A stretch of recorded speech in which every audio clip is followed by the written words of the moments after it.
We are connecting to YouTube Live now.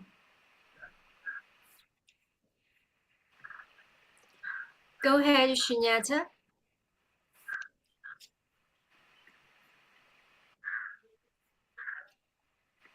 Everything's going to have to be very, very slow today. Last couple of days, very, very, very slow. Slow. For the locality of an apparent I. And what that sensitivity is in this, or that this can be divided.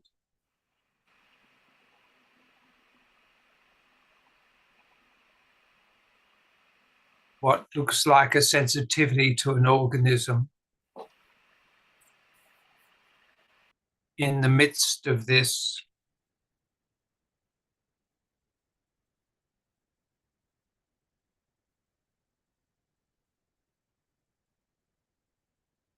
we need a particular language.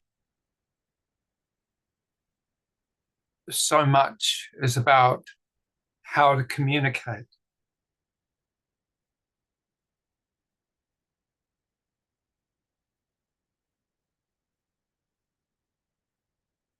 Because there's no separation in this.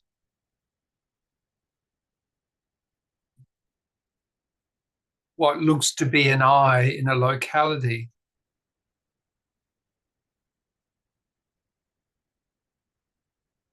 for a direction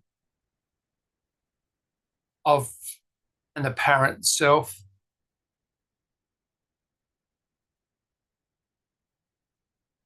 conditioning shows up,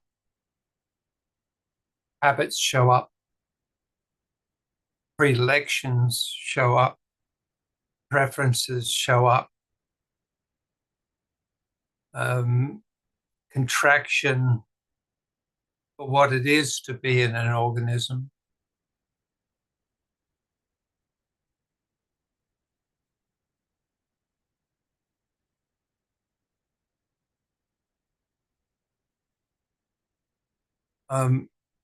For what looks like so much perception, apparently through 6 senses, including thought,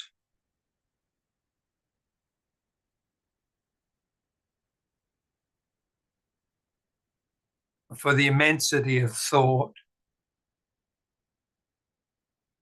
for all this that is apparently, supposedly the subject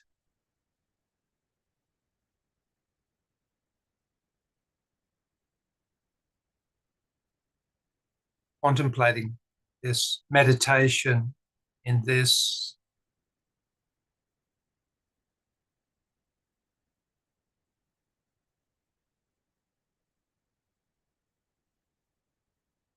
for all the apparent departments of this,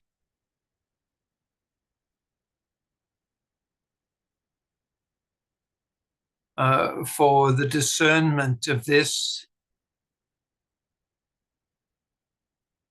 for this showing up apparently in a locality, stretching out in a knowability about this.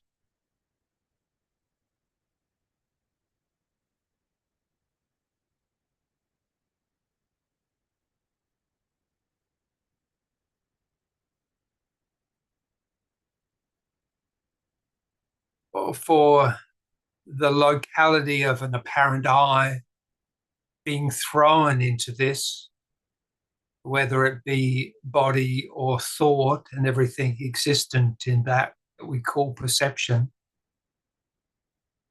And without mystifying this,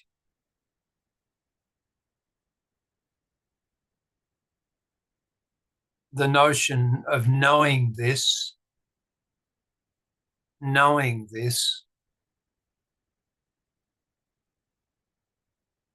being able to define this, considering this in the same way as we look at the locality of a body and the utility of moving a body, or what appears to be a personal mind,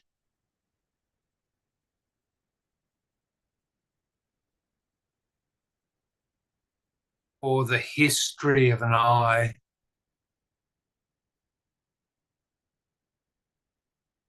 showing up in this and disappearing in this.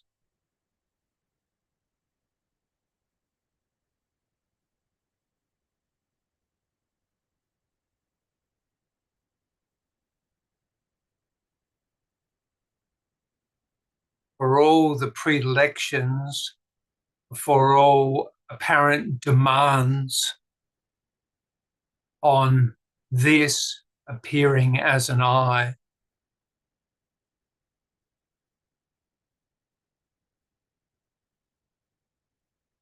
resting in all of this, resting in all of this,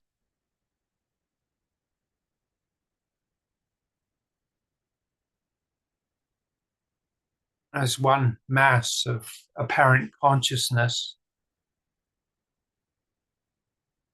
appearing and disappearing in apparent time.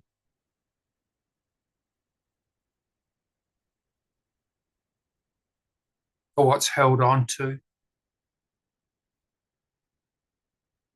what's let go of. But no choosing, no choosing, just coming and going, coming and going, just coming and going, appearing.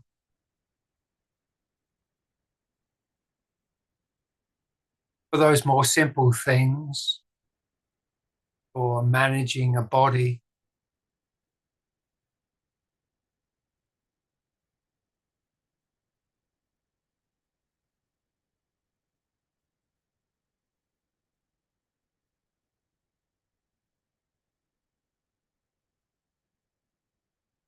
the okayness of being able to sit easy,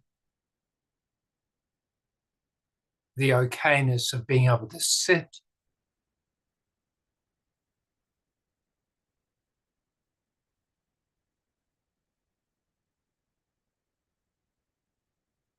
the okayness of being able to have nothing to do,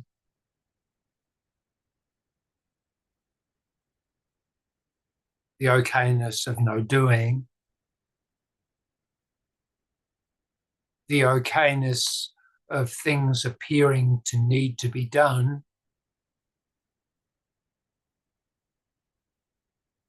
the okayness of those things occurring to us which were in the range of our apparent doing,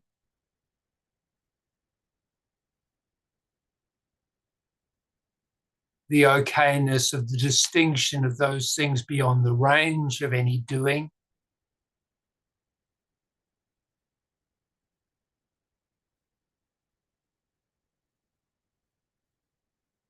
that space that looks to be nothingness, whether it's minute or immense or interlaced all the way through this,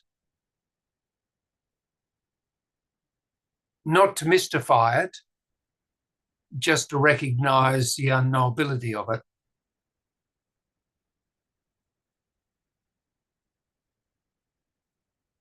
And on that okayness, the unknowability of it.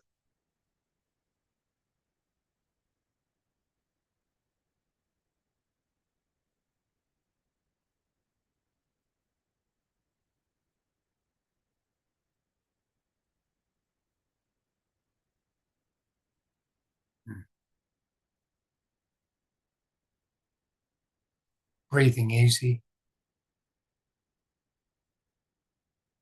breathing easy.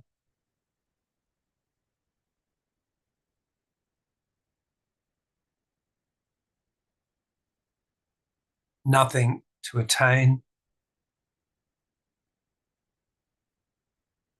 This is it.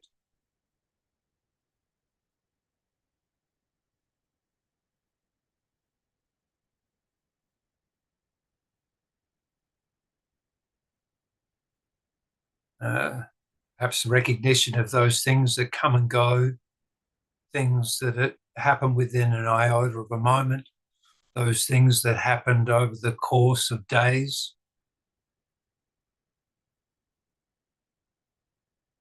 apparent okayness, apparent suffering, apparent discord,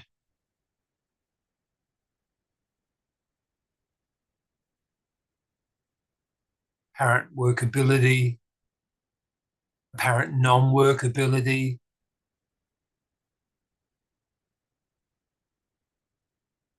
that okayness.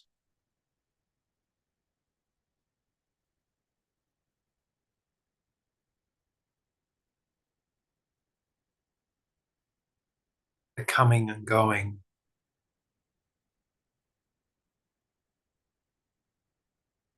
of all of that.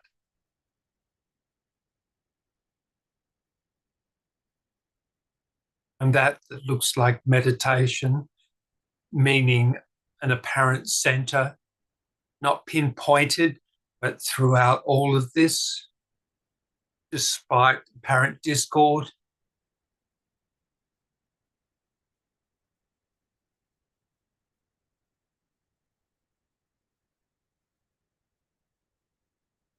differences.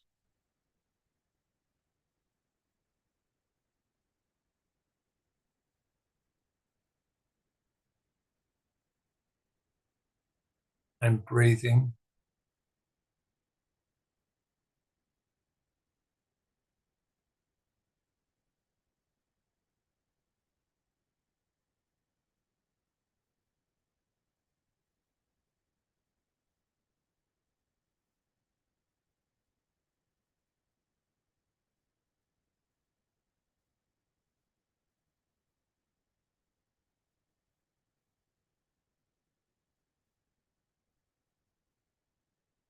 In the same way as apparent thought arises and disappears,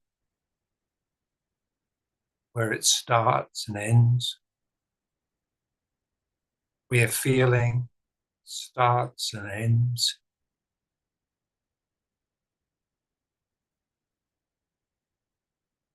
the impermanence of things.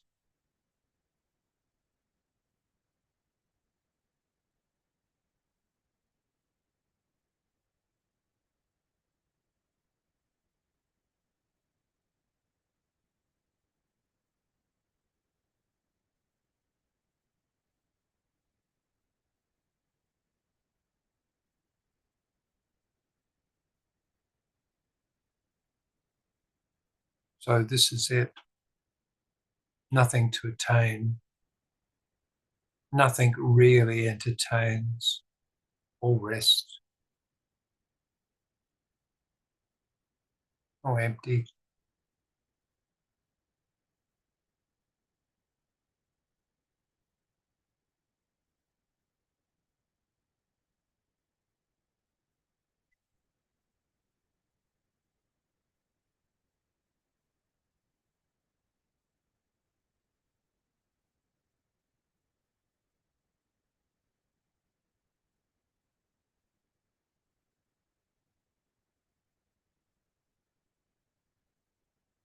And this being absolutely free to show up in every way.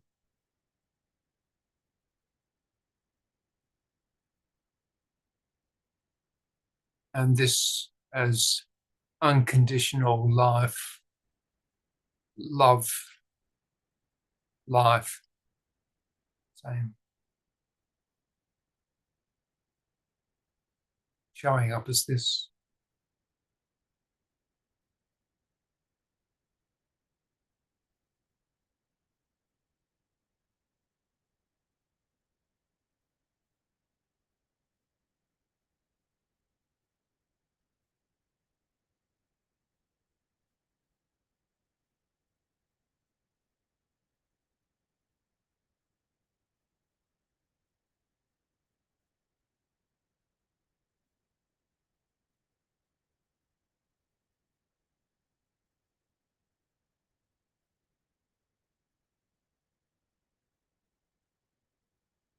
Perfect.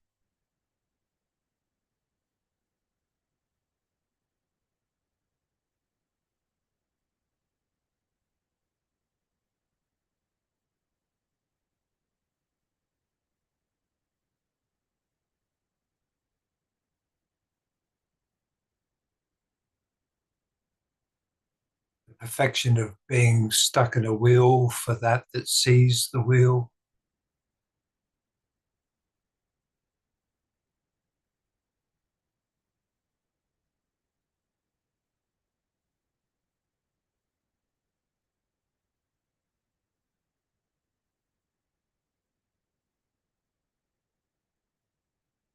No acquisition,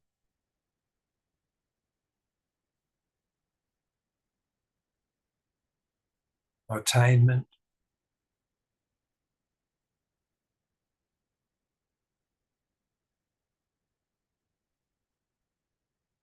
free of not needing to get anywhere.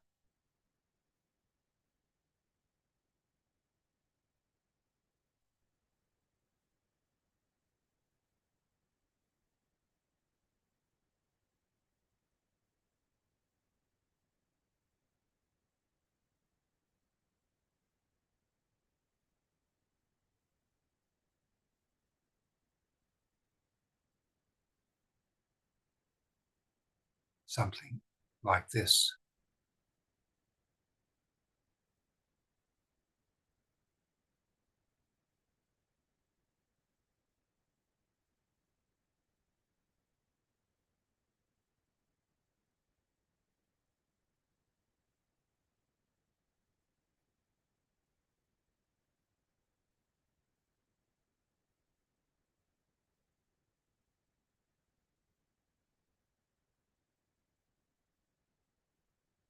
Totally free.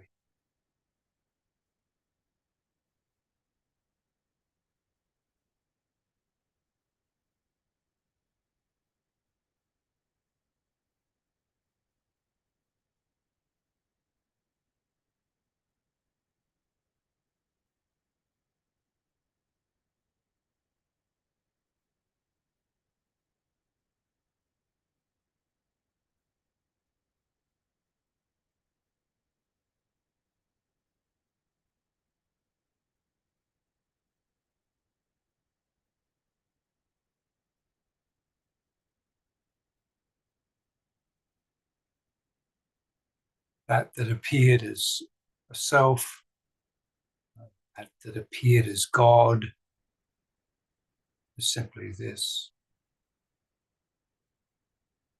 No self, no God, it's simply this. No separation,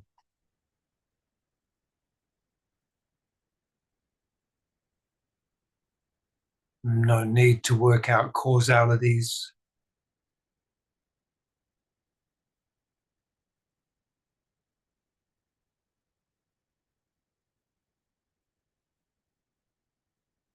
free to have interest, free of all interest,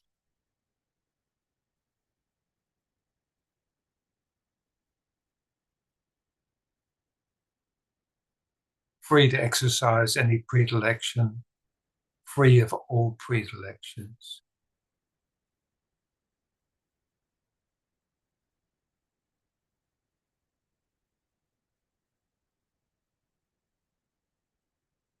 free to appear as a doer, free of all doing.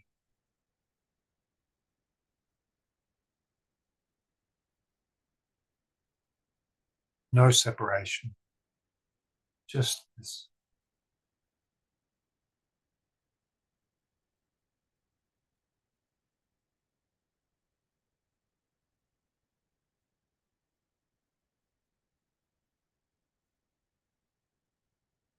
No time for the need for acceptance,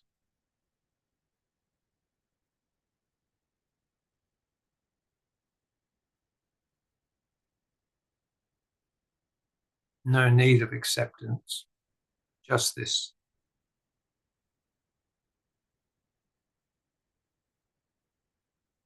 No time at all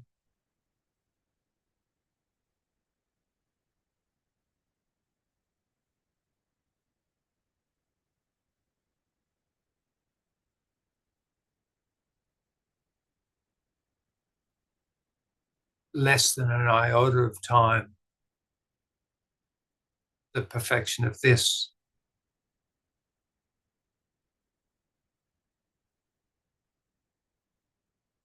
shorter than an iota of a moment, no mind, just this.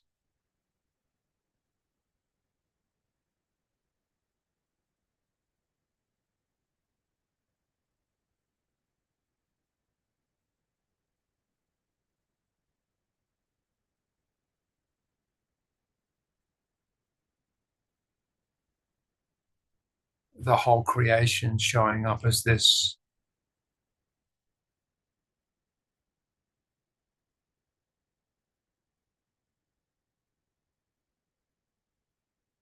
Without an iota of thought, or perhaps better, without an iota of thinking,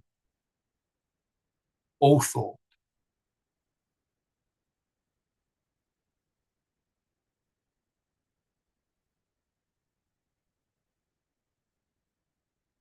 Generous, open, fully open.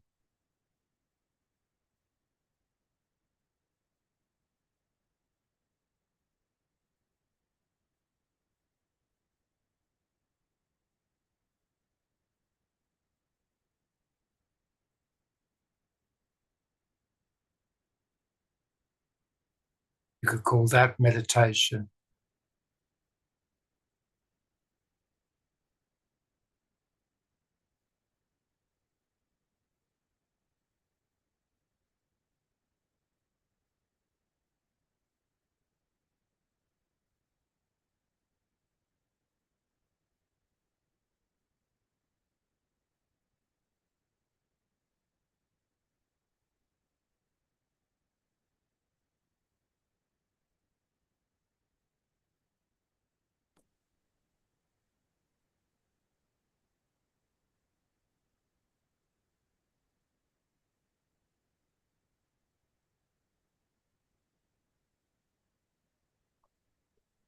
To be open to all states,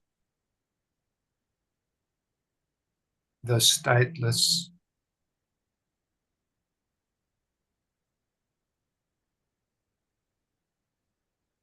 this is all there is.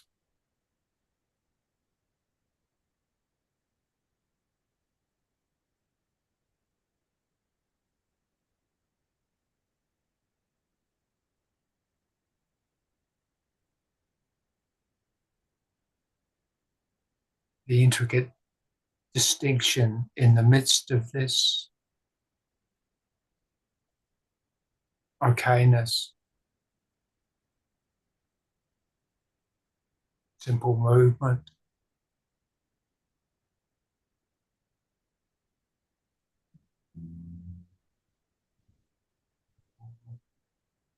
to rest in this,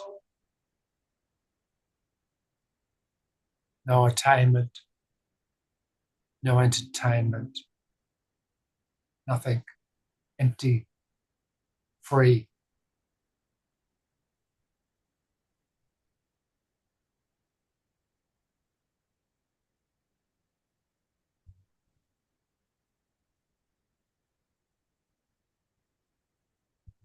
For that looks like suffering before that,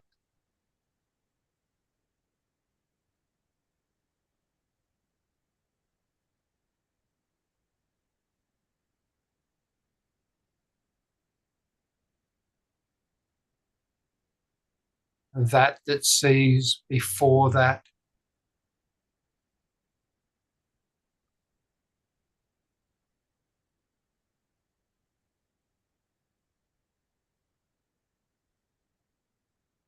nothing to be pinpointed for.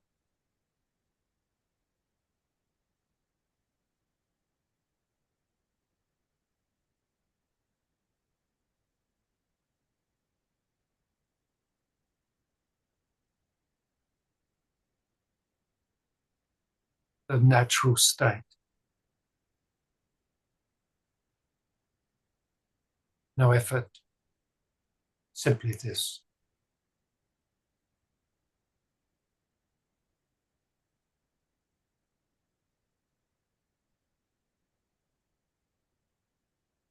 the freedom to move in every way, the freedom to come to rest, all rest, that meditation.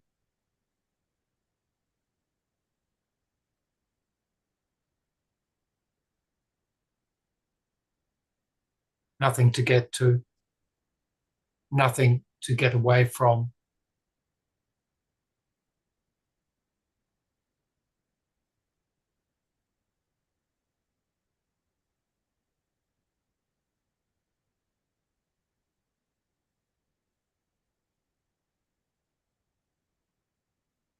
Total openness, no matter how it shows up. No acting, no doing, no constraint.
This is a perfect meditation for this to show up as this.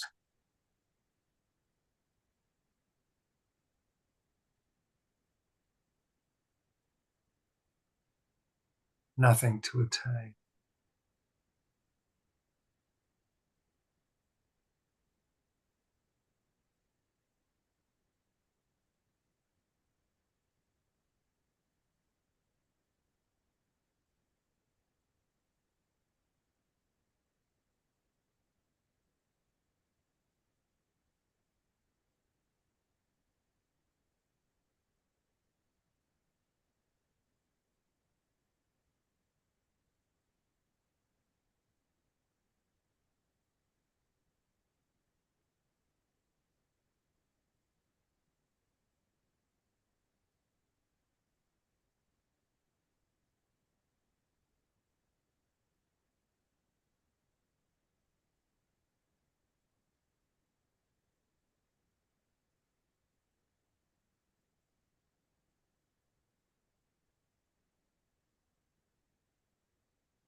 All contracts are made in a self, in a namesake.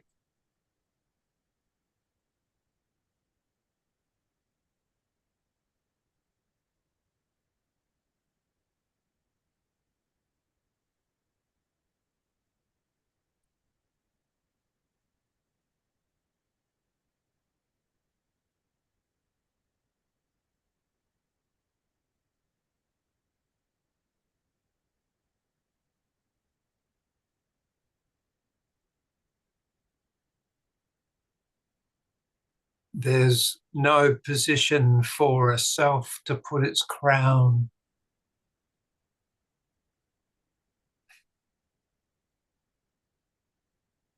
How can it claim this?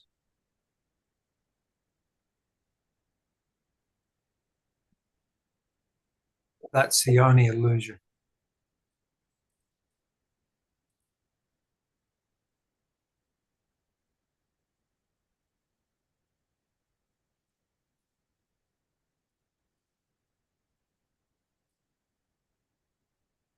That things arise, that things show up, are simply coming and going. All is Mahamudra, empty, the perfect equipoise.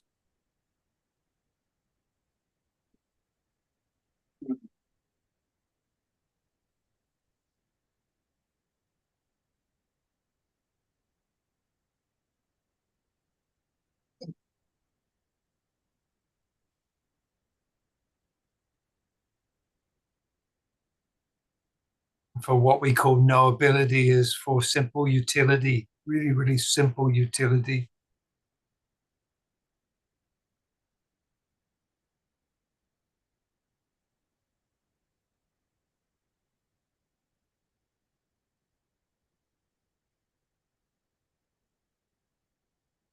Echo, all lights off.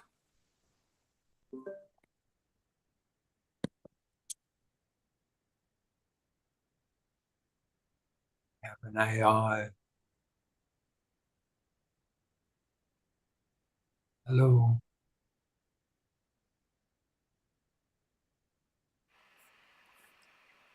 That's Jean. If you would like to say hello, you're most welcome to. We have a moment. I emerge into deep silence. That's beautiful too.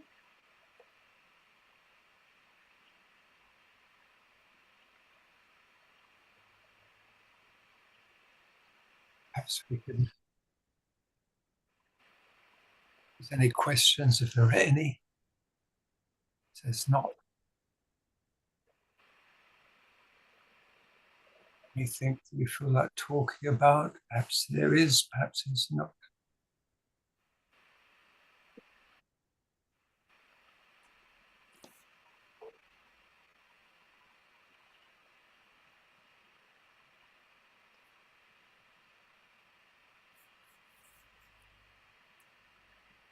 Hmm.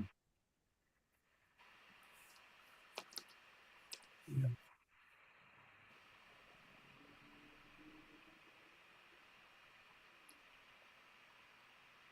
What seems to be very simple, sometimes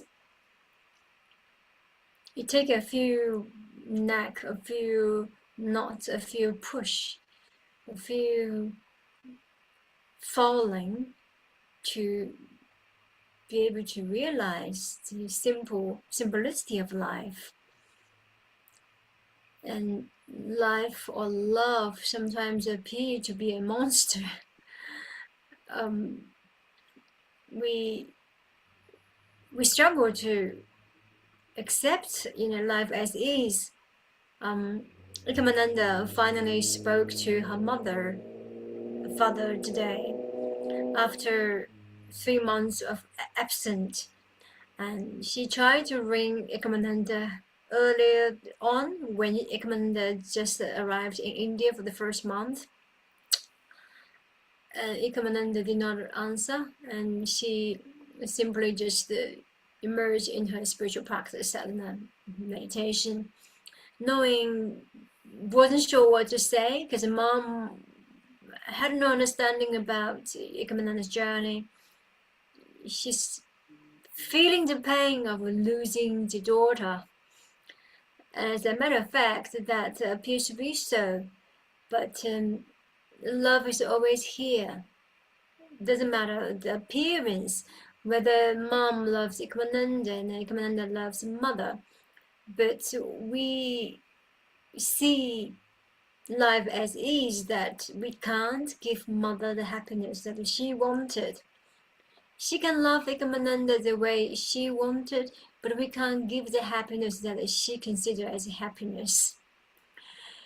Her interpretation of happiness is totally different to what we call presence, peace.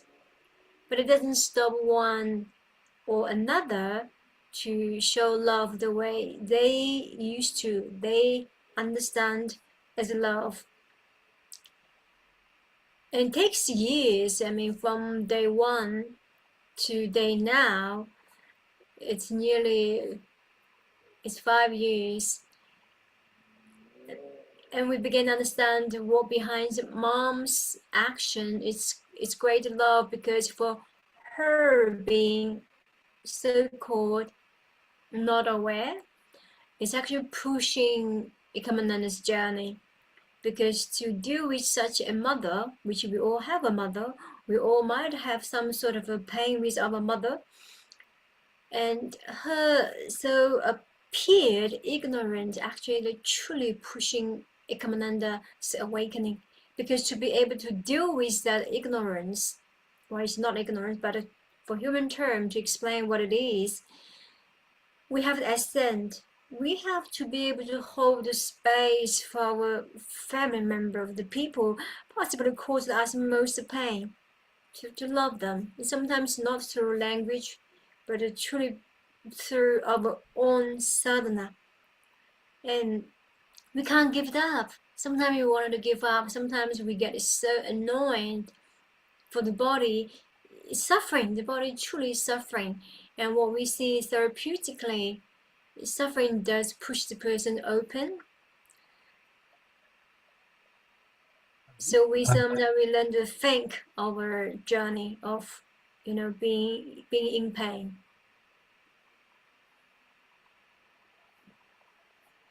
Beloved shows up unconditionally with a language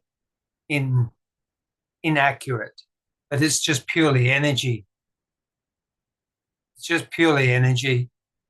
It's like jellyfish on the sea floor knocking into one another. It's not, there's no elegance in it necessarily. Elegance, like, is something we'd like it to be. Attractions, unconditional love shows up in all number of ways. It bumps into even that we call our own parents or our own siblings, family. They bump up with one another with perhaps an inappropriate language for the energy of that interest for whatever it shows up to be.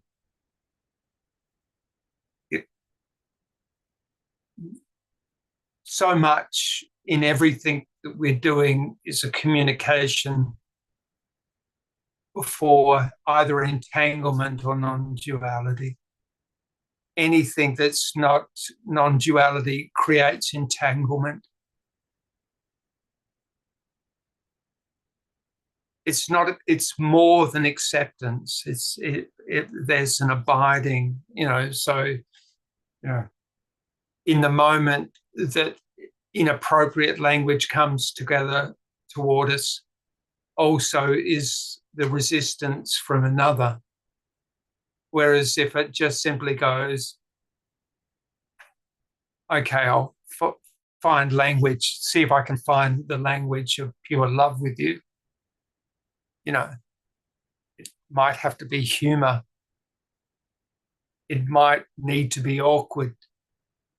An attraction might happen just because of the clothes you're wearing or something. But something is in that. A communication might be happening, so one can find the appropriateness. For what we call special relationships, there seems to be stickiness, oddity, already a memory for how things have been. All that's non-existent. It doesn't exist. That's memory is only articulated out of perception, which only picks up on so much information according to an already conditioned apparent self. Or the already conditioned one only has so much language. But there's only beloved. really. But, you know, and so this is a delicateness. It's only touching on the level of a delicateness, you know. So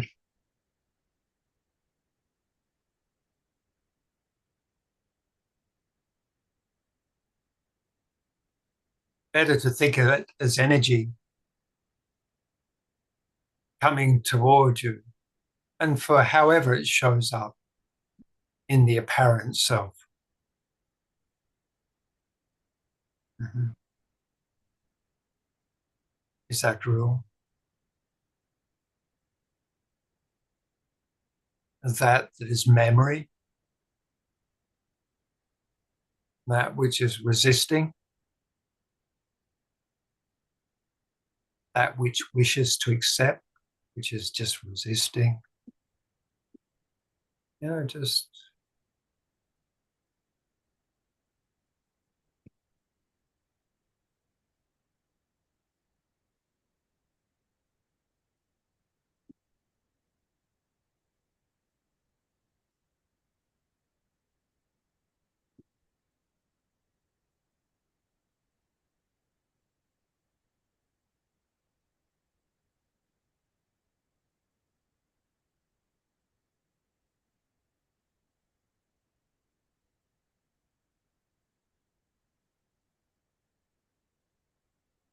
mm.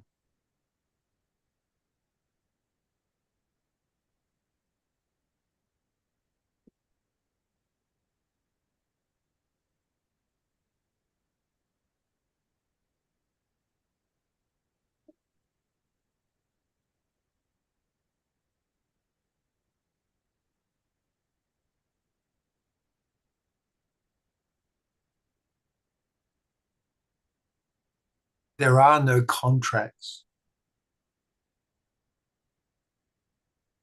There are no contracts. A contract is the illusion.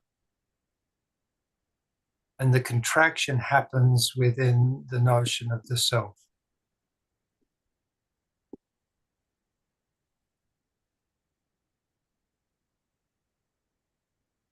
Or it's showing up as memory and experience.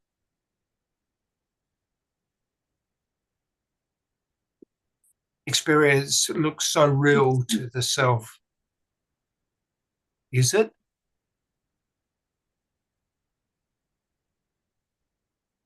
What's being articulated in the self but a contraction, a series of contracts. That's the illusion there. That's the illusion.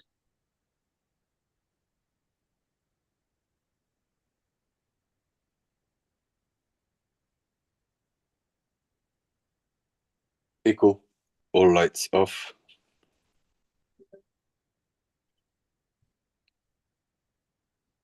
John, come forward. Hello.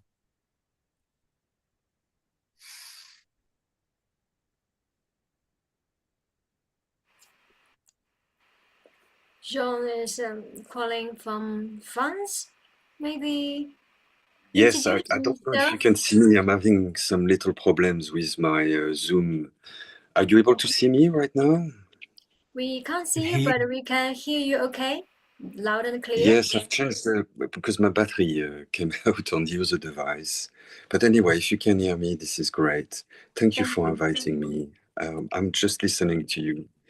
I won't stop you talking there because it's very powerful. I have not much to say. That's lovely. All good, yes.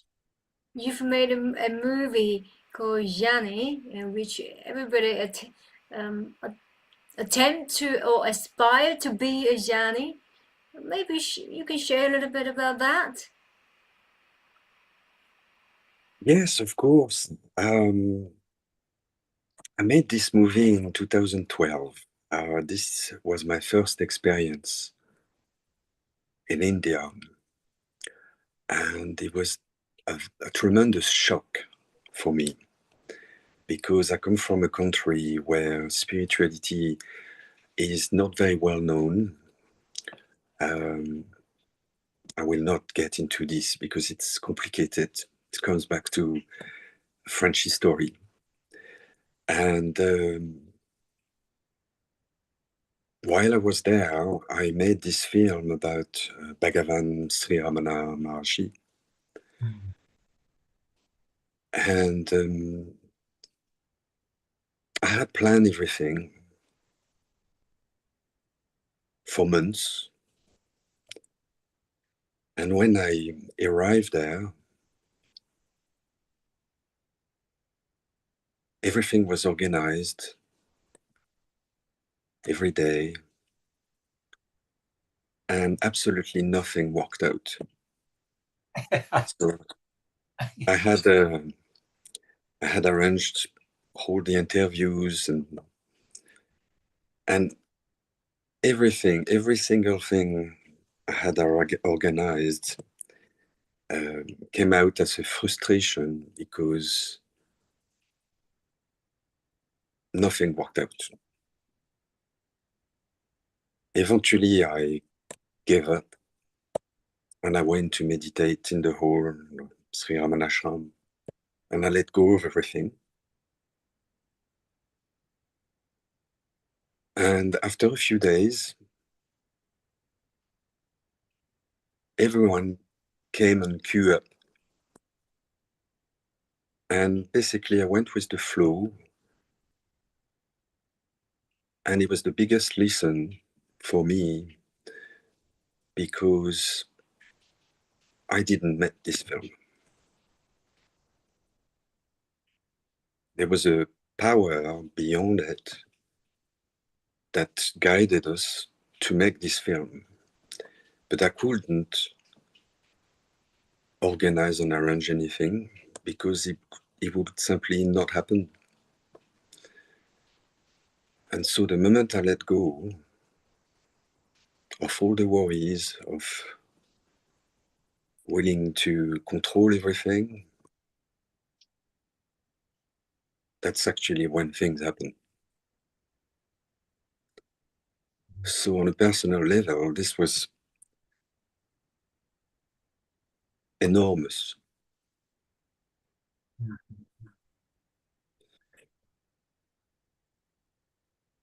And so the film went on to be made. It took a long time to do this film, about 7 years to edit it. And it was my first documentary feature film.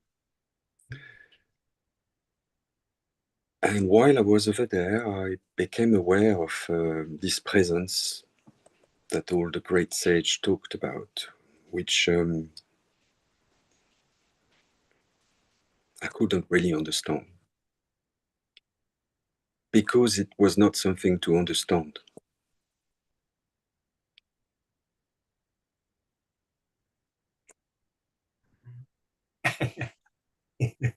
That's truth. Mm. And so from that day, I discovered an inner world, which I had no idea about.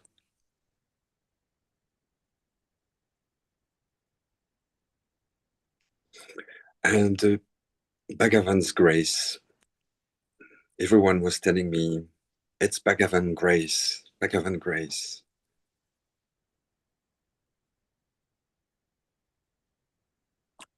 And I understood that, but it took us some time. Is that the movie Jhani, where he goes, da, da, and there's a picture of Arunachala? Beautiful. Is that? Yes. Yeah, I love that movie. It's beautiful. I was so happy to see it. I was so happy. It was like being there. Arunachala is here too. Never leave Arunachala. You know,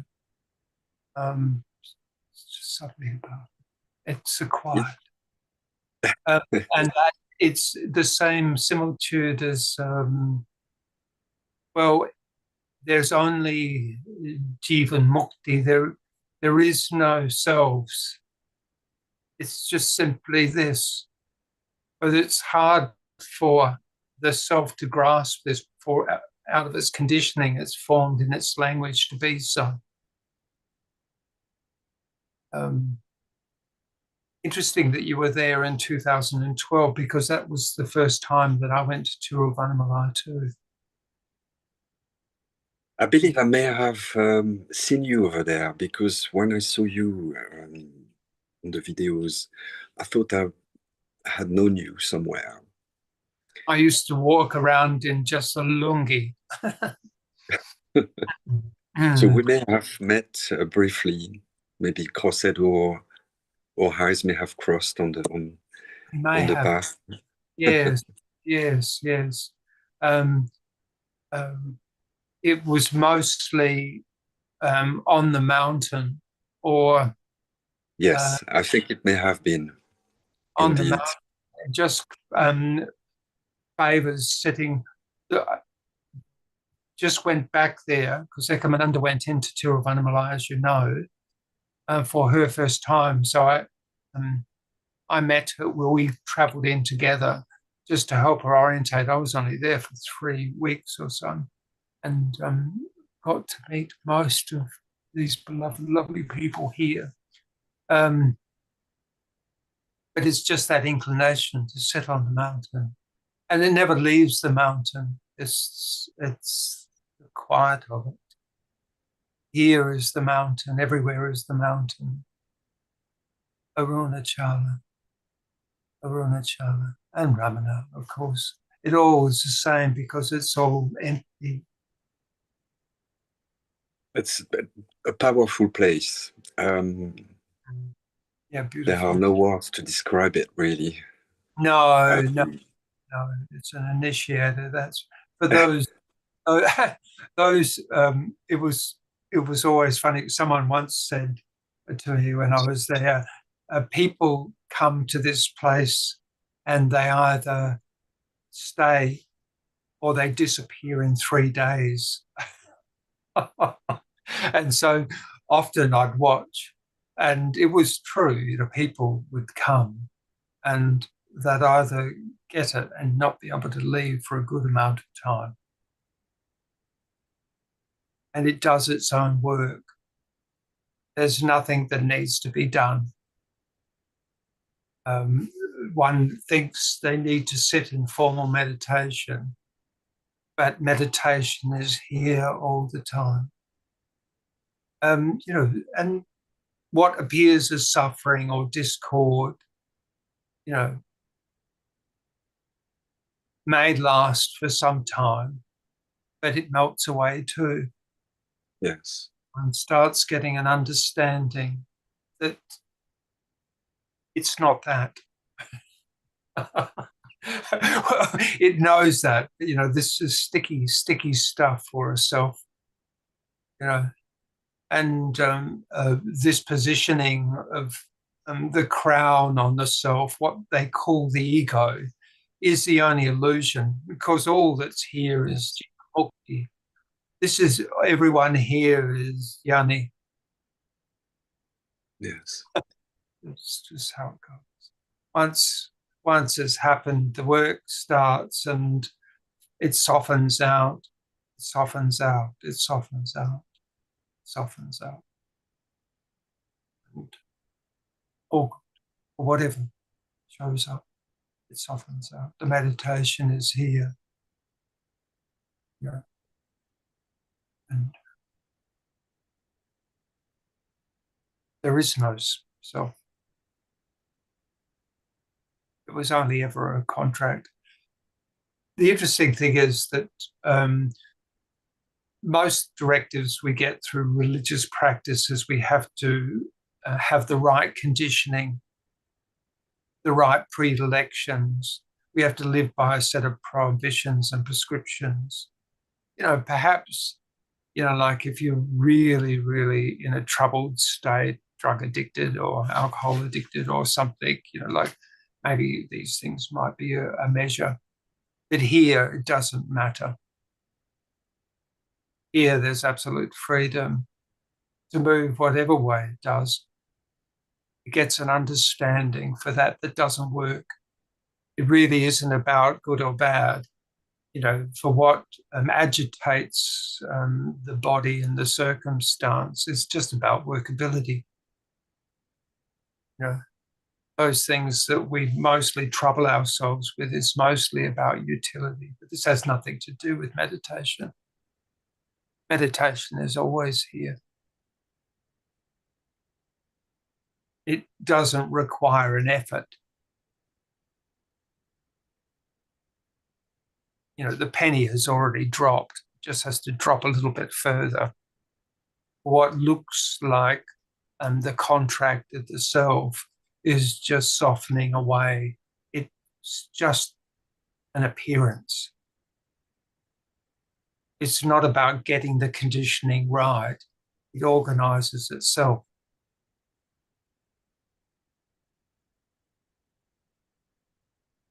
It sits with that it sits with, and it looks for the knowledge in it. That's jhana. That's jhana. It's looking really carefully for whatever's showing up. That's jhana. What else could it be? And for that, it appears like instant bliss. Sometimes not. That's okay.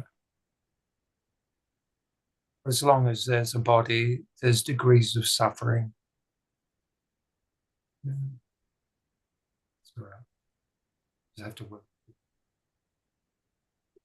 Don't remember if Ramana who used to say, the body is hell. Certainly can be at times. Just got to lay it down. This one just spent 2 days laying in bed. There's been major sort of reshuffling inside this household and the body energy for some reason. But that's all right. It's only the carriage. It's only your carriage. Eventually, we have to dismiss it and take another carriage if necessary, or we can just drop the carriage altogether.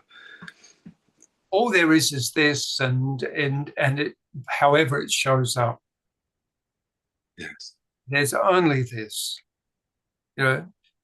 For there's no other position than this. This is everything showing up to be so, and this is part of it. This is why it's silly to sort of say we need to accept it. It's already happening. There's nothing to accept. You don't need to accept it, and that there might be protest or sort of deviation. Well, that's also part of this. Let that be too. Like it's okay. Whatever shows up to be. Because there's already that meditation, if you like, awareness is happening. Jhana is already happening here. See? So, but not that it needs to get anywhere, because it's perfect as it is. There might look to be causality and wheels and things that need to melt away, but these are just melting away. Nothing to do in it, nothing to make right. But, like it's okay, to get help if you need help. It's not to say that you take on suffering for the sake of suffering.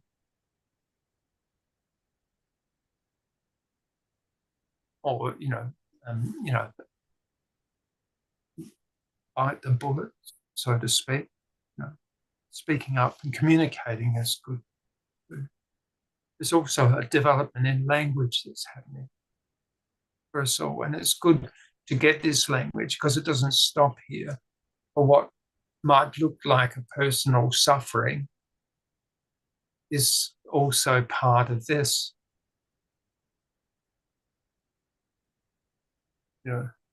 and its position changes, it might find that it needs to communicate with others for their okayness and well-being too. And that also happens in this.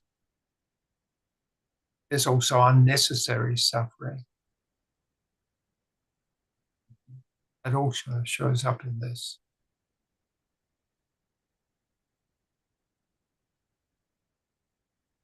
There's a quote from Rumi who is very powerful. The quote said, "There is light coming out of the wounds."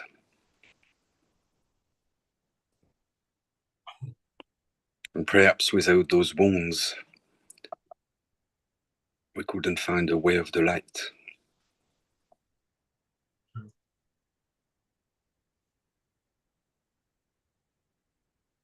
This doesn't really need intellection.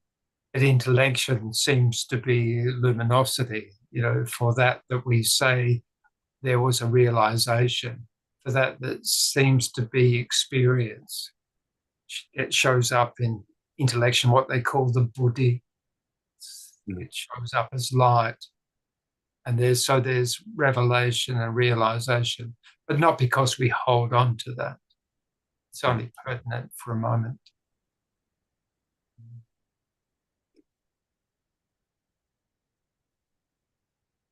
It's not in the realization. It's empty of any realization. It's unknowable. It can't be known. This can't be known. It's not cerebral. It's totality. It's not within an organism. It's not in a locality.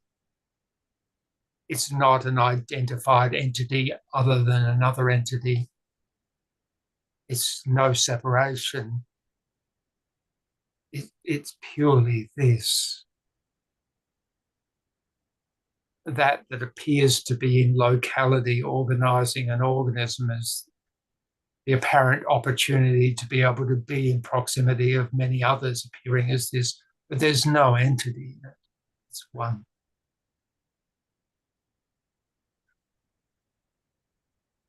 And the mind doesn't grasp it. It's not conditioned to grasp it. You can't. How do you grasp this? Why would you want to? Yeah.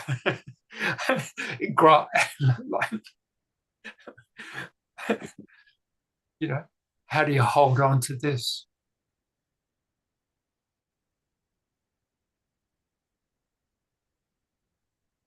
And we tend to sort of, cookie cut that, the self or the apparent self, as long as it persists, will try to sort of eke out the bit it likes and favors. It puts itself in a locality and greedily grasps.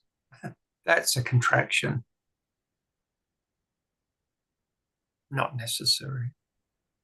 Not necessary. Not necessary.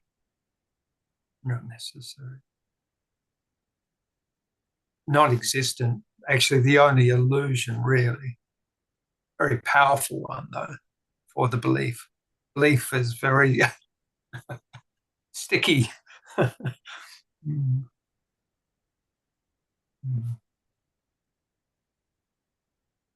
It's free of all this, but there's workability and it seems to be moving through an organism, but it's not the locality. It can't be divided from everything. It's the perfect marriage of everything, really. Even in that it doesn't work, even in that it seems to be trying to work out better ways of communicating for it, even though there's a number of heinous things appearing to go on. And its recognition is love. Yes. Yes. And an absolute freedom for it to show up in any form. The causality can't be organized down to individuals. I mean, for what a body organism does in this world, is very, very simple. And for as long as that persists, okay. But for all other things and the way that they go, one can only say, encourage unconditional love.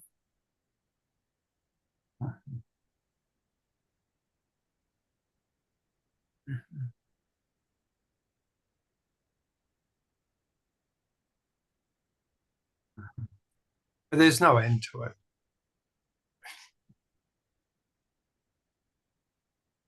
There's no ultimate state. There's no state. This is why they say in the fourth state with Sahaja Samadhi,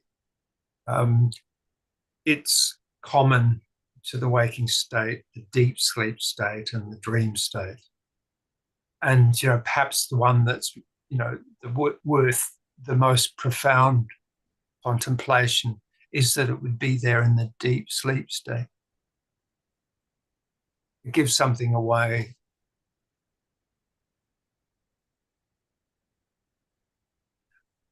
Mahamudra rests on naught. Mahamudra rests on naught.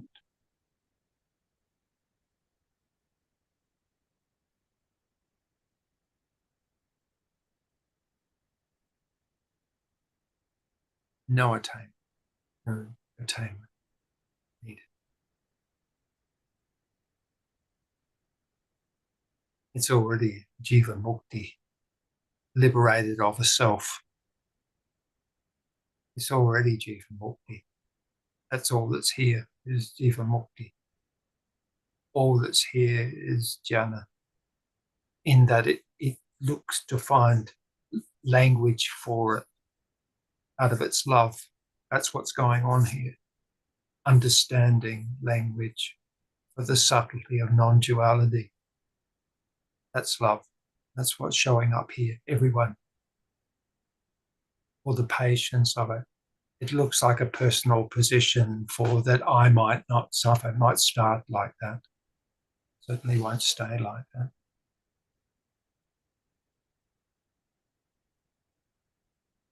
And look at this, how beautiful it is. And this, as an organism, can just lay and do nothing. But the moment it gets into the company of beloved, it's animated.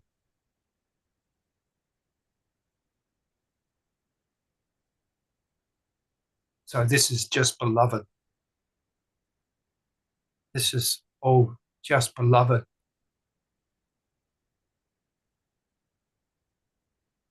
And not for this is all beloved.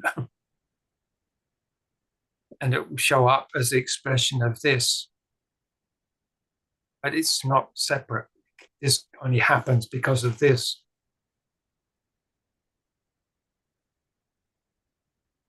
Beautiful. I like this love circle. This is Ekomananda's doing. She organized love circle before. It just sat in a room. Yeah. No one is doing a thing.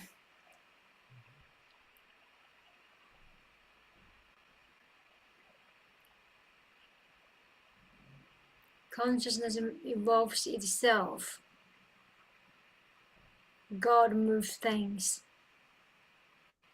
This note seems to be very simple, but it's really handy to help the body settle in things. Sometimes you make mistakes, you say something wrong, you miss the things.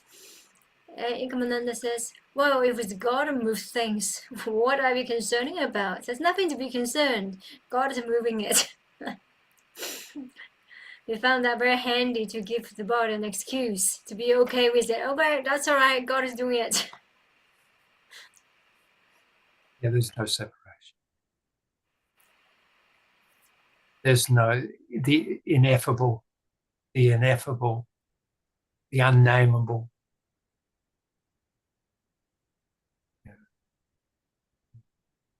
And for what looks like nuances and refinement and art of being, if you like. Very good. Yeah. It's all beloved showing up.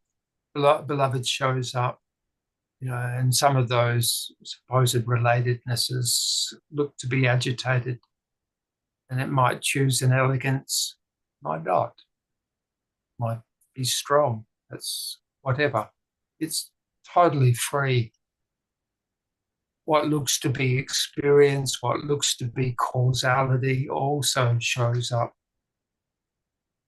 It's free.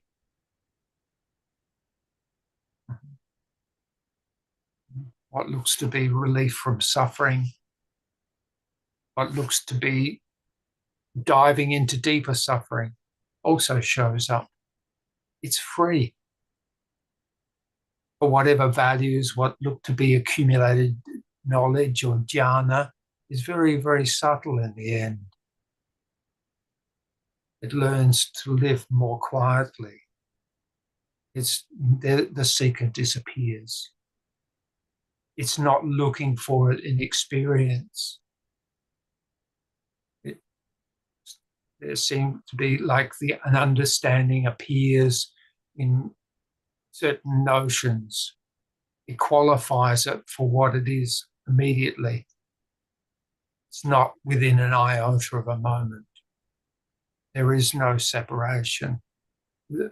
There's no space for thinking. It's all thinking. All these aspects that seem to contradict it. It's not suffering. It's all suffering. No suffering at all. No causality. No good and evil. But all these things will show up. The proximity, even to the point where there's an okayness here and chaos everywhere, or perhaps chaos here and okayness everywhere else. However it shows up, it sits.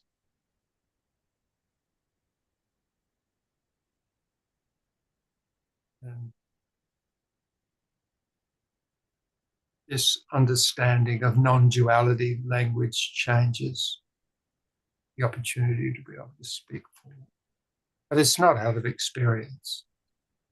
It's for what it's not, more in the quality of neti.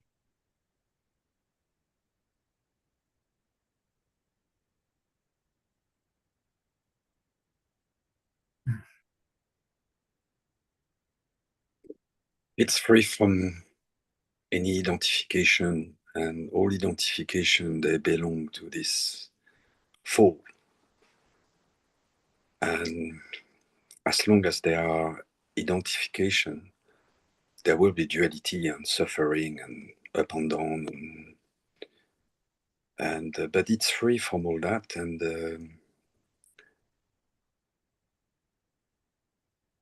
yes, it takes being free of the self. Conditioning seems to be here. Certain facilities seem to be here. All these things are perfectly fine. There seems to be action within those forms. There seems to be preferences and predilections show up, but it's free of a self. Very interesting. So,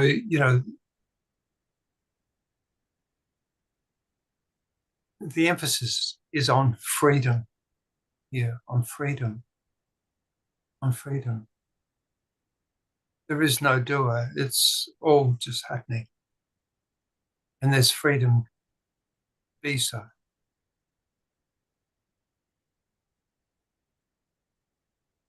And there seems to be, if it's not workable, it shies away from it.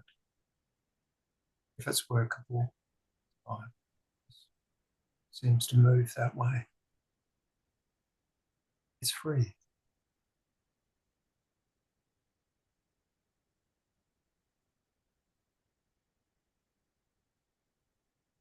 And everything that's showing up is beloved, even though it appears perhaps not. Its indicator is beloved. But you have to think of love like an energy rather than how it's been spoken for. You know, and then it communicates for it better, simply meets it, rather than get into the old wheels. It just meets it as an energy, rather than personalities. It's pure. There isn't actually any separation. It's all beloved.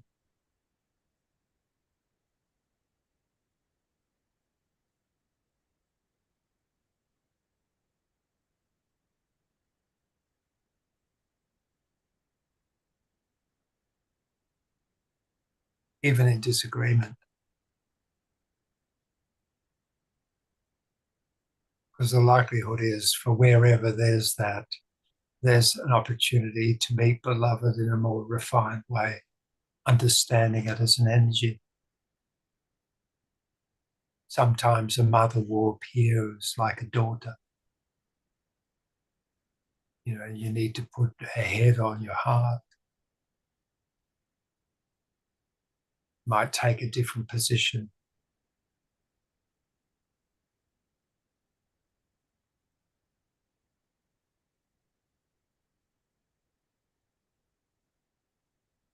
There's no authorities. There's no hierarchies. There's no hierarchies. There's absolute equanimity, certainly here.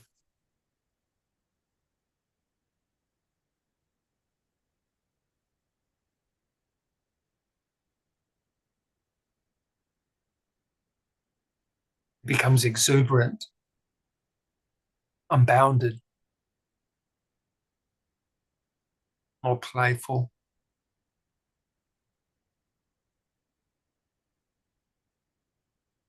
Not contracted, not having to get it right. It can trip over its own feet. It's that free. It's not about right or wrong. It's that free. Hmm?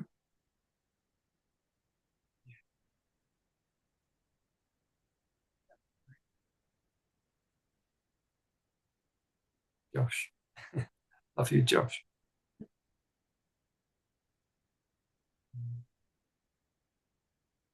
Mm.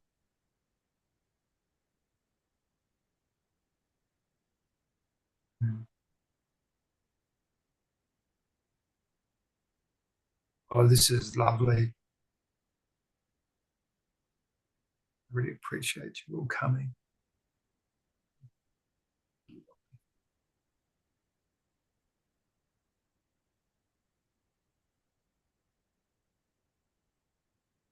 It's one heart, really.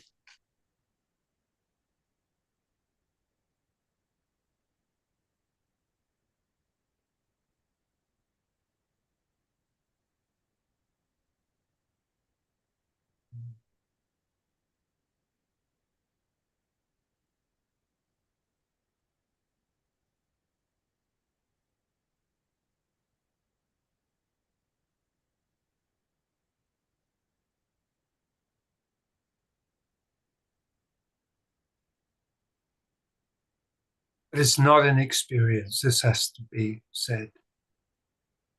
It's free of experience. It's the emptiness. It's the unknown. It's the immersion into the unknown, which is here.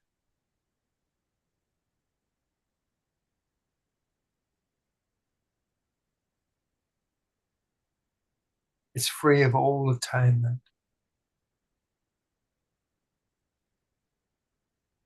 It's beyond cognition, but yet we are that. And the conditioning is fine for buying tomatoes and sort of sabji and whatever you need for managing a body. That's just positionality, but it's not that. It's this, not from a center, this, not from a locality, even though a locality shows up as a body, It's not an entity. It's free of the entity. There's no entity. There's no entities. It's this. The moment you name it, if you qualify any of this, then you've squished it down into something. You've created a contraction. For utility, that's very good. For this, it's irrelevant. It's irrelevant.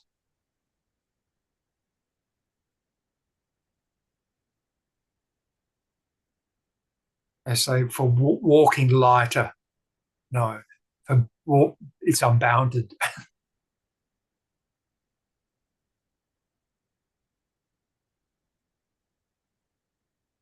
But walking lighter, but not being the contracted self, or getting it right.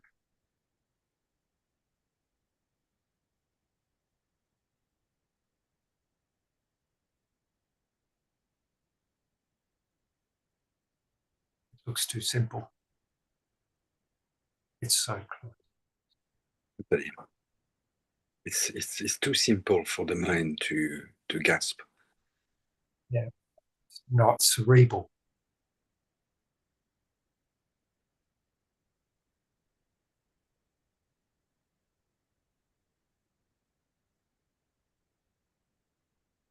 Totally declutched, not coming forward with a set of pretenses. Yeah. Pretenses are all fine for doing the shopping, having a shopping list. Perhaps. Or cooking a nice meal or something.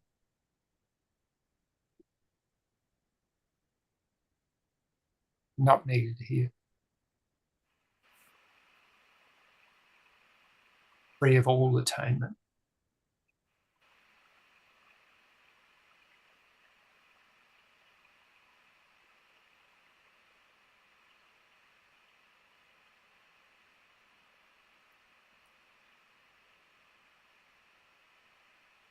There is this saying, says, or acknowledgement. Many of us are already aware, saying the ego cannot free itself from ego. Now that's what ego is trying to do. The ego tries to free itself from ego. Yeah, it's absurd, isn't it?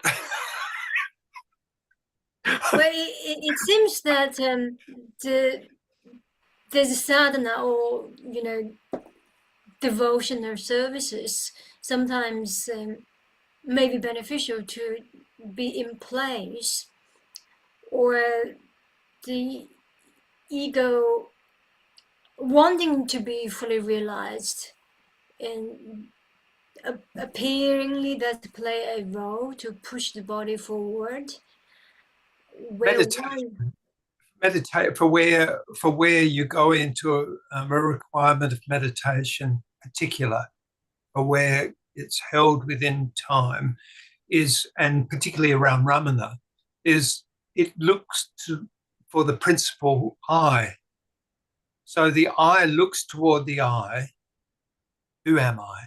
Comes back, no matter what shows up, comes back, but finds nothing there. There's nothing here.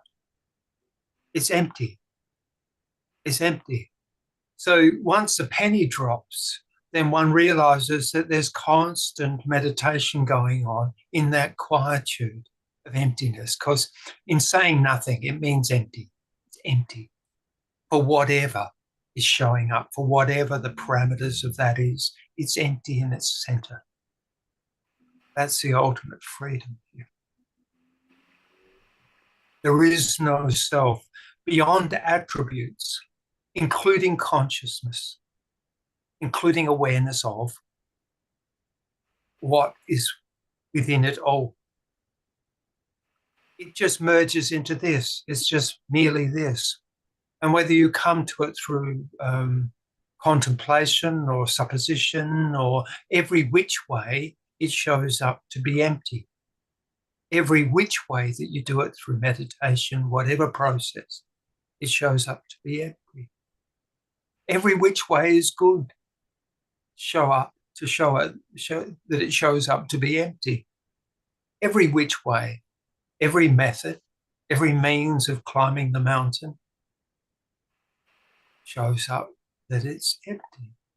And then rather than being in that peripheral thing which we call ego, the attributes, which it can't claim because they just simply happen, or it's been trained to consider things through like a filter,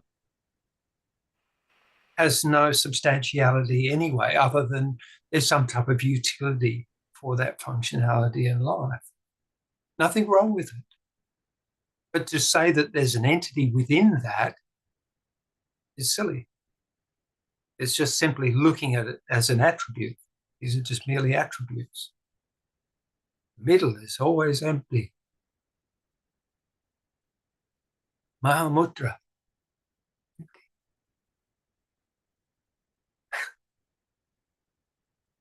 It's done.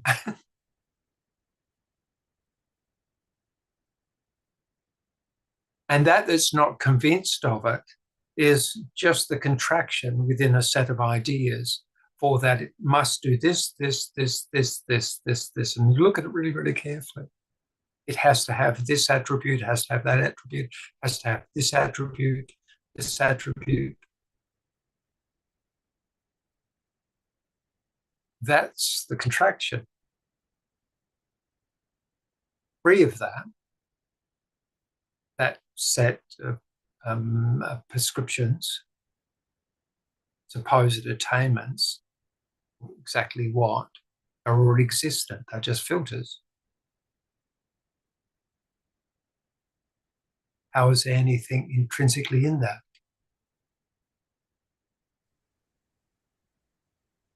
Yes. See, there's nothing in there. It's already free. It always has been. It is perhaps easier for the mind to imagine there's something in it.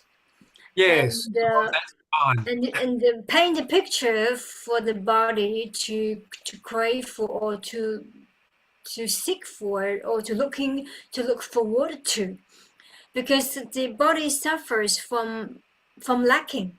Therefore, they don't want to be lacking, and for the total liberation, it's total lacking. It's like there's nothing in it. So why would the mind want to go there? Yeah, because it's placing it in a false position. It's not in the body. And it certainly wouldn't be in the mind, because the mind's diaphanous. It just comes and goes. It's just a set of predilections or memory. Keeps on going, or means to being perceptive to a circumstance. But, that's not it. They're just filters. Intrinsically, that's within. How can that be of that contraction? How can it be contracted in any way? It never has been. It can't be. But it's nothing. You have to be very, very careful. There's nothing there. It's just this. It's not It's not situational within mind or within body or within a self. It's this. It's everything.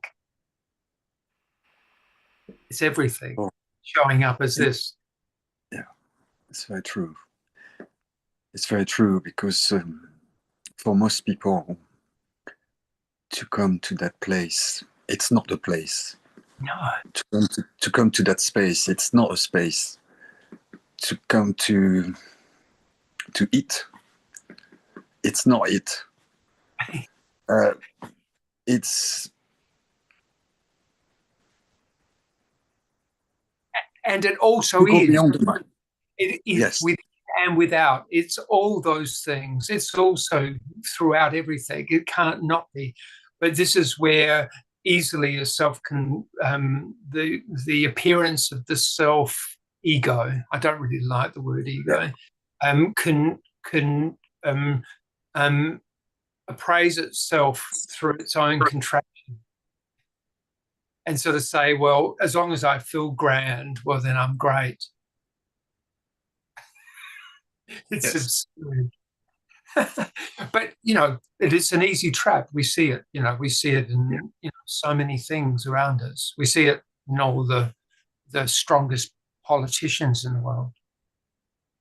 Like for where these ego forms show up for all their deeds. It's a really interesting thing to show up. But anyway, without going into all that, forget about that. Not important. Not important here. Just I find it's for most people to get an insight to this place of silence and emptiness and just being. They have to get to that. They have to be able to master their that chatting thing that prevents them to go beyond. And there you say the indirect, the indirect way through meditation, or the direct way, the one that Bhagavan used to promote, to get to that point. It's already an undertaking without a guru. Yes. In the Western world,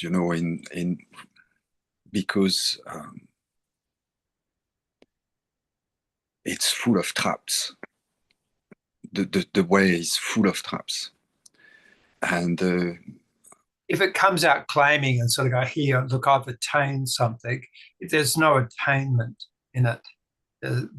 And you have to keep on sort of pointing out this, but for where a lot of radical non-duality shows up, it's sort of said there's no method to this. This is this showing up in its perfection, in its imperfection. And that's also correct. Positionally, here in this circle, what we have is really already individuals who've been exposed to process and method and Ramana and Arunachala. So one assumes that this the one that looks inward is exactly who, and inward to where. So we're encouraged into meditation. For most of us, we sit either in meditation or contemplation. And Ramana's method of who am I is to pick up on where those things that bother us in meditation can be arrested. So, you sit in meditation, often people will sort of say, oh, well, there can't be any thought or anything like this. So the one that sees the thought, this is Ramana's process, and it keeps on going until it comes to a point of quietude. Yeah, exactly. Just pure, open thought, really. It's all thought or perception in the waking state. But there isn't any individual in it. And it's happening and it's the reality is there never has been an individual. There's a personage with conditioning. There's a personage with conditioning. All very good. And for as long as this body persists, there'll be a personage with conditioning. But the emphasis isn't on getting the conditioning right. That happens through the walk. It just rearranges it according to life circumstance. But that is an attainment. See, it's not about sort of, okay, now I've got my life together. These people aren't bothering me and I'm not bothering them. And everything's sort of smooth sailing and there's no more suffering in body or mind. No, not like this. I have attained, so now I walk lighter. it walks lighter for knowing that principally there is no self in this, but it's not about a knowing. It is that there is no self-referential. There's only reference to conditioning and attributes. Exactly. See? And so That's rather the very point there. You're making a great point there. than beating up the one who's conditioned, which is the way psychology and everything works, for where it says, okay, if we rearrange the furnishings in the mind, we'll be really happy people. Mm. Now, like to a certain degree, that might be true. But life's course will move and change in every which way. And this is much more malleable. It's needing to be for being in life. It needs to be fully alive. And when we sort of say unconditional love, we mean alive. For whatever and every way that shows up, whether it means, laying in bed for 2 days because it's not well or something, or, for whatever, having a glass of beer oddly because it's okay to do so, just unconditional, not, not to be in the contraction of a set of prohibitions and prescriptions. Not about that. Living freely. Really important. Really important. Absolute free. Be where it needs to be. It has the opportunity to be in deep meditation for months and months. Beautiful. Be there. Very good. If it's not really the truth and it needs to move toward family and take up family responsibilities, perfect. All good. If it's sharing a household and going through, perfect. All good. Whatever way it's showing. Perfect. Free. No pretenses. Free.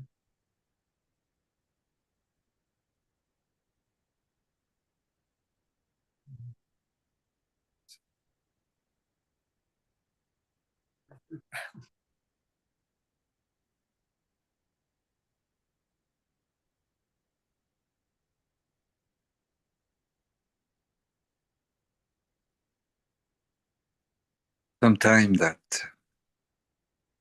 heart manifests by itself, and the mind cannot understand it. And but there is a residue of it, of that experience, if we call it an experience. And there was you used to have a great philosopher who used to say, called Blaise Pascal. He was a Stoicien who used to say, the heart has its reason that the reason doesn't know. Mm-hmm. Mm-hmm. Yeah, I always found it interesting with Ramana, with his positioning of the physical. On the left side of it, yes, on the right side of the chest, yes. And that's the very point that Nisargadatta.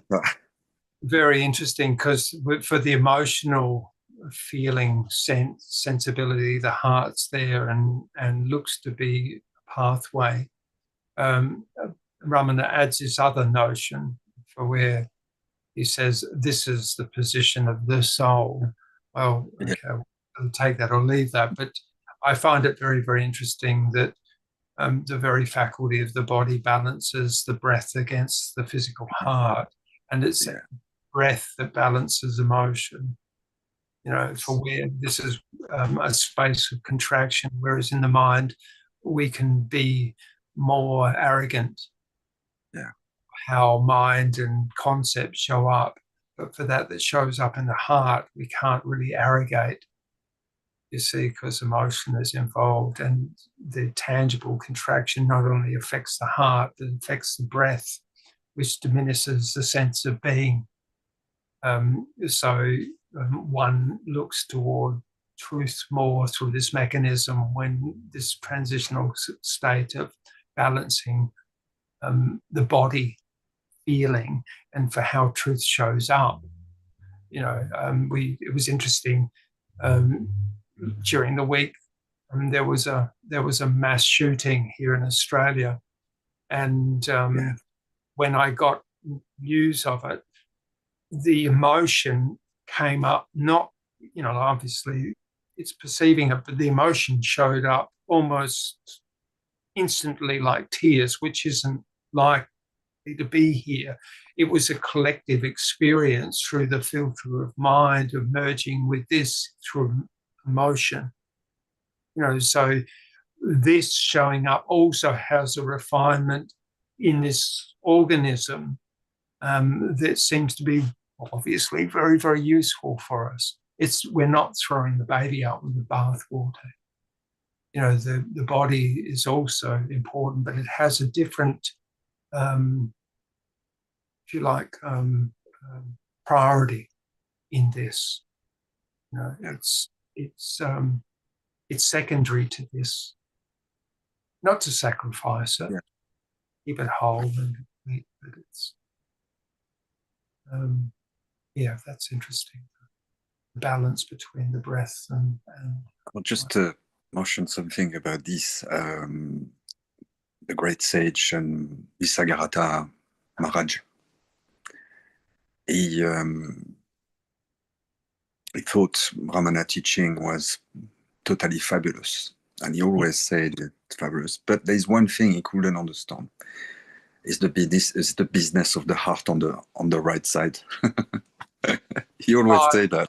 He didn't get it. But Nisargadatta had really strong body. Yes. Totally disregarded it. Totally. You just not. I'm parabrahm, and so chuffing away in his cigarettes and everything, That's right. Yes, this BDs. Yeah, and understandable too. For it's certainly not a physical purist. Totally, yeah. Yeah, it has its context. Yeah, so obviously that's not going to be a concern for him. No. But his guru had positioned him into parabrahm. That's right, yes. So, and he grasped that notion, which is, just another word for this. Just another word for this. When Sunyata first shared the idea of the right spiritual heart center, Ekomananda actually did not believe him. That was perhaps last year. Was that right, Sunyata? Last year when you mentioned. So Sunyata appeared 2 years ago in Ekomananda's life.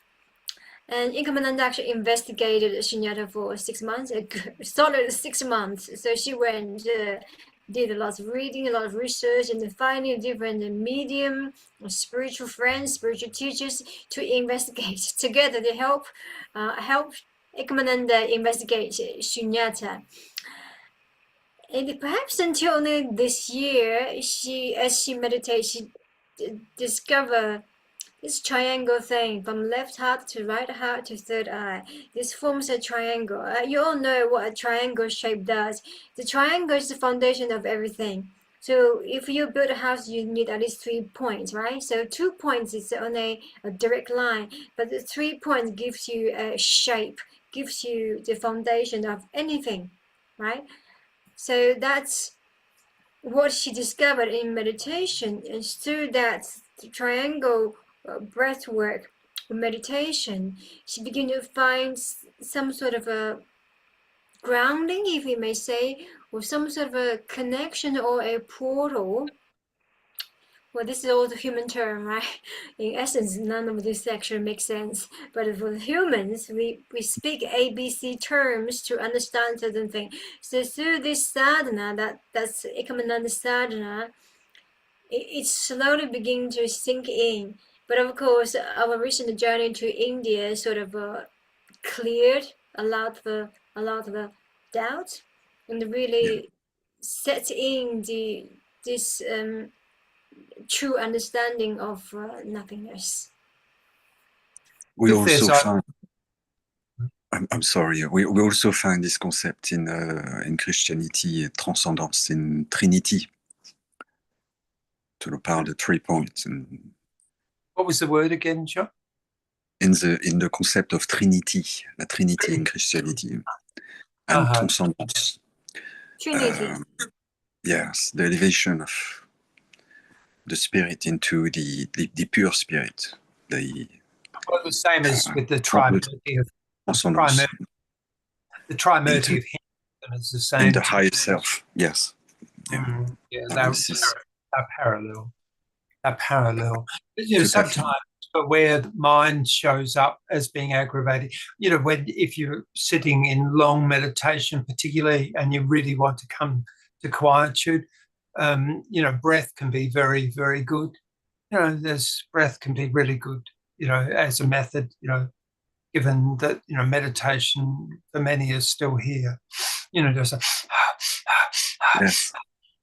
but just releasing not of emotion, the heart and the thought. You're right, Ekomananda. And, you know, obviously one gets an apperception of Parabrahm, or, you know, this, you know, it gets a sense because the body-mind becomes arrested through breath. Yeah. But, you know, we don't usually talk about such things. Yes, Taki. Yes, dear. What, you want to unmute yourself?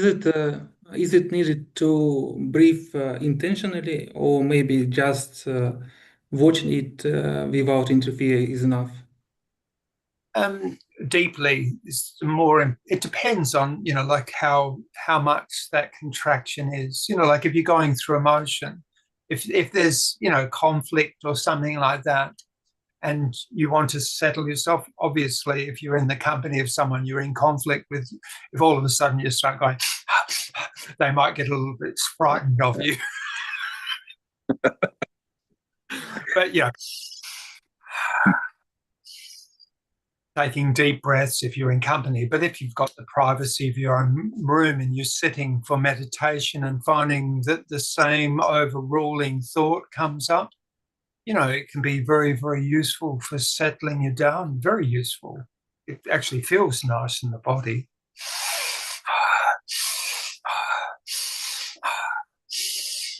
Like this. And it gets rid of all the carbon dioxide, because usually there's a level of contraction. If you've got an attitude in meditation, you're trying to hold yourself really steady and right. Often people will become contracted for getting it right. So breath can be very, very useful, you know, especially in the formative placement of meditation. You know, just for elating, and you sit a little bit easier. And then if more thought comes up, then you can arrest it by breathing. You know, that's an easy method, really, really easy method. Or, you know, like if you find you've gone through conflict, or you feel you're a bit disturbed emotionally by something that's gone on, you know, breathing strongly. Yeah. And if you can't retire into a room and you're in company, yeah, steady. Where you do it more privately. I remember Ramana did recommend Pranayama to really, for people to first arrive to a certain level of concentration before taking on meditation or the path. But this is true. This is contraction of the mind brings it on the body, and people are not always aware of that. No, most people don't. It's you know, for often when talking with people who are upset about anything, they're instantly contracted. Instantly contracted. Yeah. And you have to remind them to breathe. And people will when they're holding on to thought or feeling like they have to work something out in that thought, will refuse to breathe. Refuse to breathe. So, it's a good thing to remember, for if you're looking at wanting to go into deeper meditation. But sometimes, it's good to sit with the thought and the feeling too. It's equally good meditation, maybe a little bit not so comfortable, not elated. But anyway, if there's a choice, then you can exercise it. And just to complement what Sunyata just shared, two aspects. One is the breath. Two is actually watching, contemplate on the thought. With the breath, the first thing is without the breath, we're not here. So breath, the inhale actually brings in the life force. Now, so whether you go observing your own breath or you go forcefully breathing, both are okay.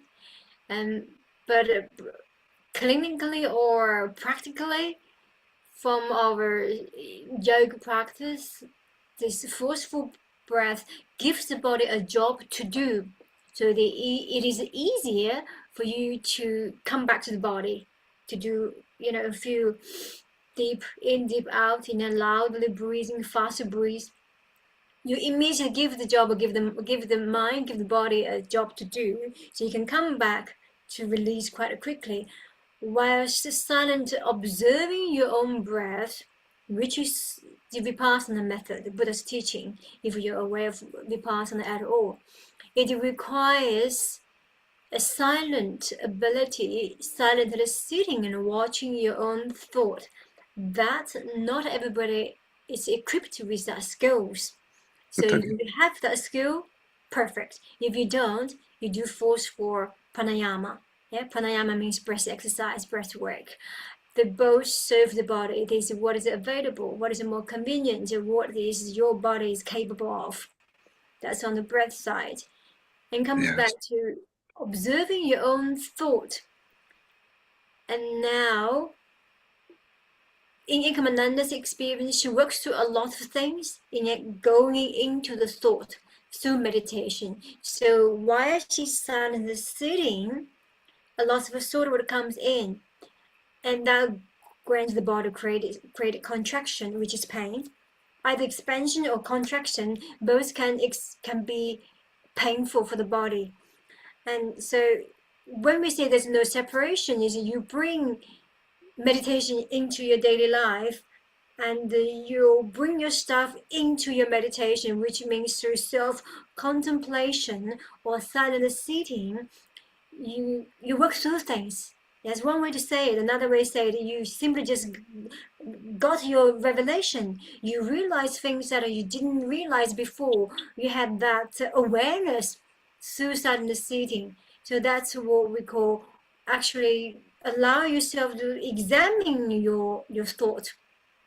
Then you also develop or open up that inner awareness, because when you look at your own thought, you begin to look at the self, you begin to examine the self, the body, mind, and you begin to look at your relationships. As you look at, spend energy inward, not to running away from it, not to avoid some of your thought, because some of the thought can be quite dark and we don't want to see it. We fail to see our own demon. That all happens. So that perhaps is what our humble experience is about, looking, examining, watching our own thought. Give some time to contemplate what's coming up. Probably best to say the thought rather than your thought, because thought comes in the same way as breath. Same way it arises, in the same way as when we listen. Listening is we can use gongs and things for healing in the same way as breath. We don't tend to think of listening as things that are contributing something to our circumstance like we do breath. We don't consider seeing in the same way as we consider breath but seeing is a contribution to this organism being whole within this. The senses, the feeling senses is all part of this. The seeing is all part of this. The breath is all part of this. Thought arising is all part of this. So, there's a point in saying, even though they look to be my thoughts, it's just thought. The more you look at thought, the more you understand that it isn't your thought. It may have come in through years and years of conditioning to think so, but that's stimulating thought is something which is peripheral, you see. Otherwise, it wouldn't. Something's cueing it in the same way as in smelling. There's all number of things that are going on for this in this ambiotic soup that we call air. There's much more. Like I won't go into it, but like it's not separate. This is, even as an organism, is not separate. Thought. So watching the language really, really carefully. There isn't a self. There is no personal thoughts. It only looks to be so. What we make of thought is made personal just out of habit and conditioning. And that will slowly soften. Thoughts simply arise. We take the prana from the air. So when we breathe, the prana will follow our thoughts. And if there is a blockage, a contraction, a mental contraction, it blocks the prana. And it can get blocked in various levels in the body as well. Mm-hmm. And it's only through awareness, as you mentioned, that we can become aware of this energy. Mm-hmm. And what without qualifying it or disqualifying it. That's not what I'm meaning to say in this. It's just that thought arises, and it's like dream. Often in dream, the energy shows up, or what mind makes of it creates narratives around it to make it familiar. But fundamentally, it's just energy. What goes on here in this is fundamentally energy, but of course it makes meaning out of it for its utility. But that looks to be extraneous to that utility, can be agitating, particularly when it looks like a busy mind or thoughts that have emotions arise inappropriately, or these types of things, these things that one would like to be free of. Well, this is sort of a bit like a bad song in the shower. When a bad song comes up in the shower, you'll keep on singing it. And if you remember it, you'll keep on singing it. It's best just to see it for what it is. Mm-hmm. Because there might be other cues. In the same way as, one can smell a fragrance or walk past a circumstance where there's memory, and those memories will recur, right? But are they really, really, eventually it all just softens and disappears, or remains in what's appropriate to it, what's useful for it. Anyway.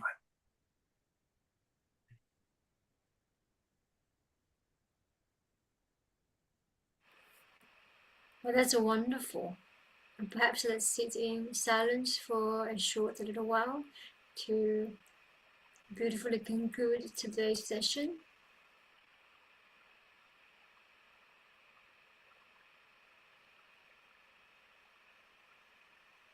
Let me just say one thing. The point of silence is always here. The perfect meditation is always here. No matter how chaotic, one learns to see the still point. It's always still within.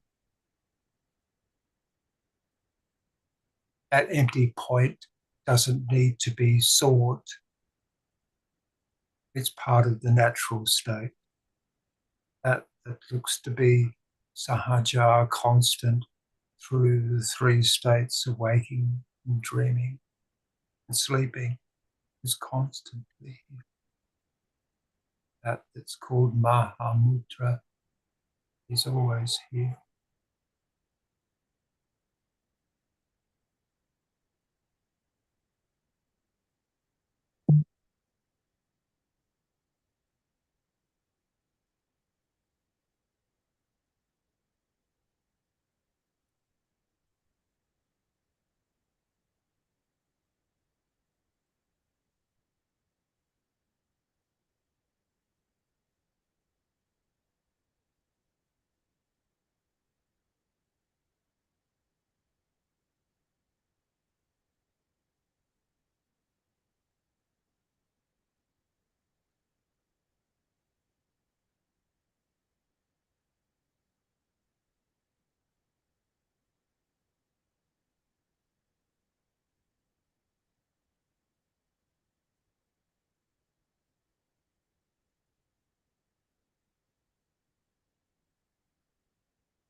Okay.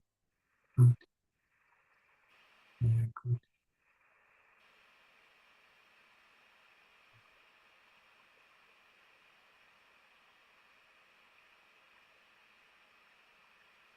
Beautiful. And A then sweet spot. find, yep, the sweet spot is good. And then walk it about. You know, it might make you smile a bit. Just walk it about. You know, like, perhaps use the breath a little bit to go in a bit deeper. That might be good. Yeah. Looking at what appear to be knots, walk it. Spend a little bit of time, 5 minutes, 10 minutes, whatever's comfortable, and then walk it about.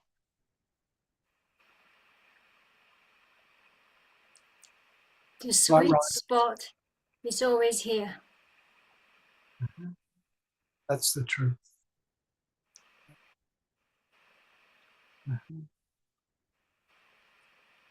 Anyway, lovely session. That was very nice. Thank you, thank you, thank you, thank you. God sends us divine gift, Jean, if I may have, if this body may have pronounced your name properly. Yeah, Very Rama. excited. I didn't understand what you just said. We I, try I to was, pronounce your name. Is that Jean? Jean? yes, my true name is Jean-Raphaël de Dieu. And I have a different name. I changed this name recently. I still use it, but it's a little it's a very difficult name to wear because it's a very religious name, and because I share here in my little town some teachings with people who don't know nothing about Advaita Vedanta, I couldn't use my name because my name means of God, and it's too much for people to take. So I use a different name. Anyway, so that's the reason I had to change my name. But that was my birth name. Yes, that was the birth name I had. It's always been difficult to wear because I was an atheist for up to um, uh, 30, 35, and then I had a shift from individual consciousness to the absolute consciousness, the shift. And from that time, everything changed. And it was much easier for me to carry this name. Anyway. Thank you. I thank you very much for this satsang. Yeah, It's for lovely everyone. to be with Yeah, you. love. And we'll talk again. I hope. Absolutely. Yes. As you want to. I'm always available anytime for everyone. You know, We will so send you Sunyata's number. You can call him on WhatsApp. Now, if the group wanted to have a more often love circle, so at the moment we run monthly. So it depends on the month. We could do it every fortnight. Please, I'll join next time. I was very glad to have this satsang with yeah, you. thank you, John.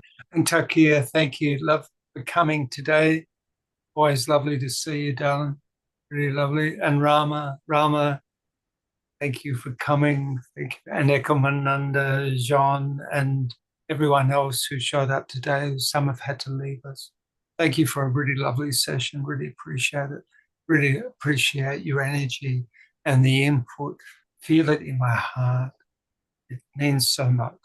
Love you all. Me too. Me too. Enjoy the rest of your evening or your day, and until next time, love and the light. Goodbye. Thank you.